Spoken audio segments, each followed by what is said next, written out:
ដឹងឈប់មិនទេទៅទឹកអស់ទៅហើយអាខ្ញុំសផងភ្លៀងធ្លាក់ខ្លាំងណាស់អូនជ្រកសិនម្ដេចមិនធ្លាប់ខ្លាចក៏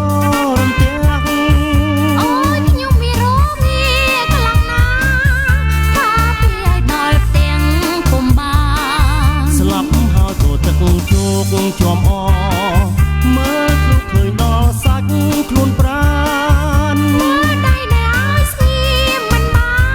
នថាបានតែយំខានគួស្អប់សូមភ្លៀងឲ្យខ្លាំងកុំរាំងឲ្យសងឲ្យអស់ចិត្តទៅជប់ធ្វើសឹមឈប់ប្រយ័ត្នតែភ្លៀងដល់យប់ត្រូវដប់ជូនខ្ញុំទៅផ្ទាំង